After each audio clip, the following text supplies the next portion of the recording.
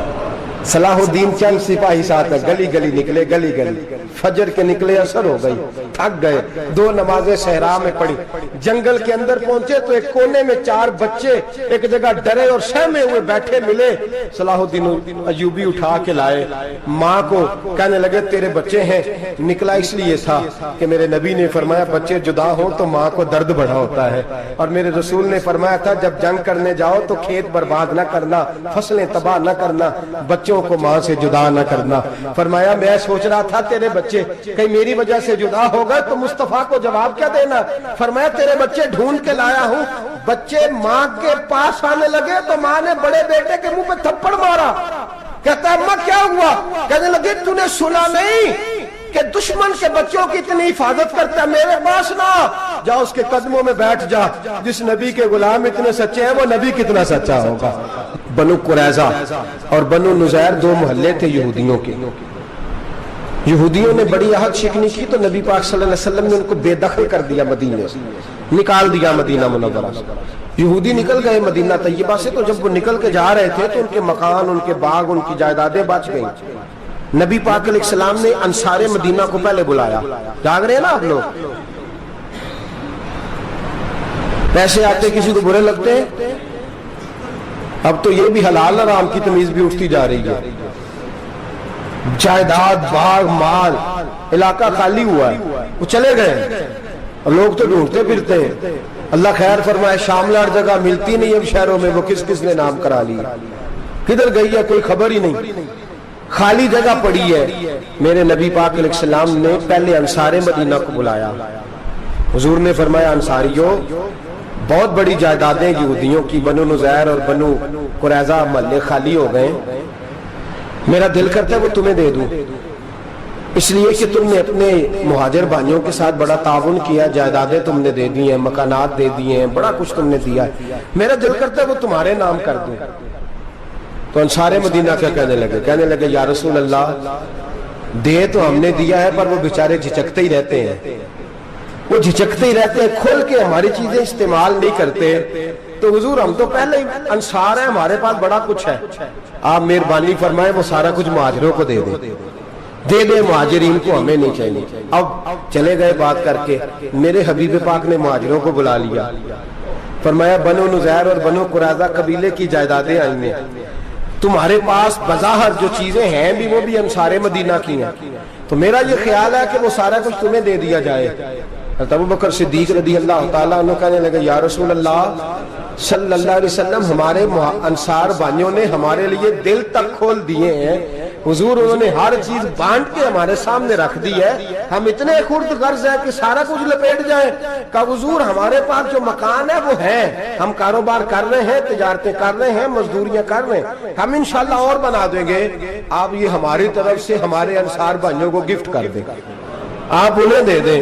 میرے حبیب کی آنکھوں میں آنسو آ گئے، میرے نبی پاک علیہ السلام رو پڑے، یا رسول اللہ آپ کیوں روتے ہیں؟ فرمایا تمہارا یہ بھائی چارہ قائم رہا تو اللہ اسلام کو بڑی قوتیں عطا فرمائے گا، اللہ طاقتیں دے گا اسلام کو، اگر تمہارا یہ رنگ قائم رہا، یہ انداز، میرے غلاموں تمہارے یہ طور طریقے، ایک بھائی کہتا ہے دوسرے کو، دوسرا کہتا ہے تیسرے کو۔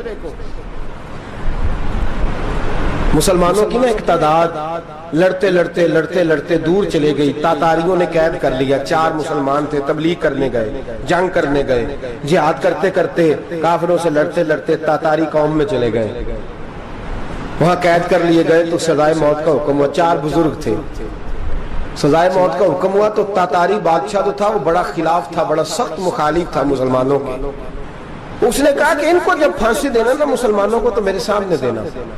اب 4 عالم ہیں، 4 صوفی ہیں، سفید داڑیاں، سر پہ امامے، پھانسی کا وقت آیا تو جو پھانسی گھاٹ ہے وہ ایک ہے، چاروں کو کٹھے پھانسی نہیں ہو سکتی، ایک کو کہا کہ ایک ایک کر کے ان کو پھانسی دو۔